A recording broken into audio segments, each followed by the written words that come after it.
గీడేంది గింత చిత్రంగా రేవంత్ రెడ్డి గారు షేలు కిందికి పెట్టి తల తల తల ముఖం కిందికి పెట్టి అంత దీర్ఘంగా చూస్తాడు. ప్రతిపక్ష హోదా కూడా దక్కనియా, దమ్ముంటే రా కేసీఆర్, 2029లో చూసుకుందాం. కాళేశ్వరం ప్రాజెక్టు అవినీతి విషయంలో కేసీఆర్ను ఉరేసిన పాపం లేదు. కాంగ్రెస్ 10 ఏళ్ళు అధికారంలో ఉండడం తథ్యం. చరిత్రను పునరావృతం చేస్తా. రాష్ట్రంలో 15 ఎంపీ సీట్లను గెలిచి రాహుల్ను ప్రధానిని చేస్తాం. దళితుడికి మంత్రి పదవి ఇస్తే జీవన్ రెడ్డి ఓర్వలే, అందుకే పాపాల భైరవుని పార్టీలో చేరిండు. దొరలకు విడిగం చేసి గడిల ముందు బానిస బతకడానికి పోయిండు. ఆనాడు ఎన్టీఆర్కు నమ్మక ద్రోహం చేశావు.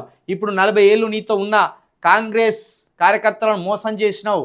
నస్తూర్పల్లి బహిరంగ సభలో కేసీఆర్ జీవన్ రెడ్డిపై సీఎం రేవంత్ ఫైర్.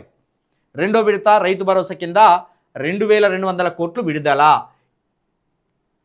ఇప్పుడు ఏమంటాను, ఇక ఈయన ఏం చెప్పుకొచ్చిందంటే జీవన్ రెడ్డి అప్పుడు ఎన్టీఆర్ను మోసం చేసిండు, తర్వాత కాంగ్రెస్ను మోసం చేసిండు, ఇప్పుడు కేసీఆర్ దగ్గరికి పోయిండు అని చెప్పుకుంటూ వస్తాడు. ఇప్పుడు 2029లో చూసుకుందాం అంటాడు. అప్పుడు 2029లో మీ ఇద్దరే కాదు చూసుకునేది, 10 పార్టీలు చూసుకుంటే అప్పుడు చూసుకుందాం రారి అందరం. అప్పుడు అందరం చూసుకుందాం. ఒక మీ ఇద్దరిదే అనుకుంటానులా మొత్తం తెలంగాణ మీకు రాసి ఇచ్చింది అనుకుంటాను, మీ జాగిరి అనుకుంటానులా.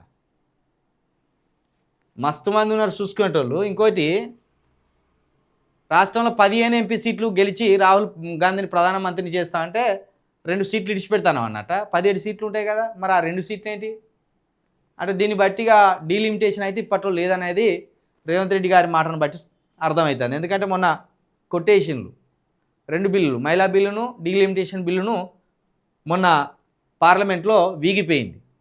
అంటే ఇప్పట్లో డీలిమిటేషన్ లేదు. ఇప్పట్లో డీలిమిటేషన్ లేదంటే నియోజకవర్గాల పునర్విభజన జరగదు, సీట్లు పెరిగేది లేదు. గదే 17 ఎంపీ స్థానాలకు 119 ఎమ్మెల్యే స్థానాలకు ఎన్నికలు జరగబోతున్నట్టుగా పరోక్షంగా రేవంత్ రెడ్డి గారు చెప్పిండ్రు. అయితే 15 సీట్లు అంటే మరి 2 సీట్లు ఎందుకు ఇచ్చిపెట్టినావు? ఆ 2 సీట్లు ఏంటి? ఉన్నాయి 17 సీట్లు కదా.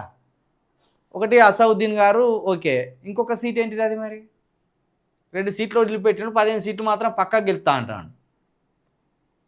పక్కా గెలిచే ఈ 15 సీట్లు ఏంటంటే చెప్తే బాగుండు కదా. మరి ముందే ప్రిపేర్ అయి ఉండేటోళ్ళం, ఎక్కడెక్కడ ఓడగొట్టాలి కాంగ్రెస్ పార్టీని అని. 15 సీట్లలో పక్కా ఓడగొట్టాలని ఉండేటోళ్ళం కదా.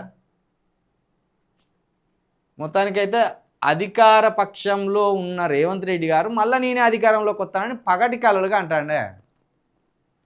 ఇంత విధ్వంసం చేసినాక, ఇంత రచిల్ల గల్లం చేసినాక, తెలంగాణను ఇంత భ్రష్టు పట్టించినాక మళ్ళీ నేను ఎట్లా గెలిపిస్తారనుకుంటున్నావు రేవంత్ రెడ్డి గారు? నిన్ను గెలిపిస్తే మాకు బుద్ధి లేదనుకోవాలి, నిన్ను మళ్ళీ గెలిపించాలని ఎట్లా కోరుకుంటానో నాకు అర్థమైతే లేవు. ఏం చక్కదనం చేసినావు ఇప్పటి వరకు, ఎట్లా గెలిపిస్తాం అనుకుంటాను మళ్ళీ?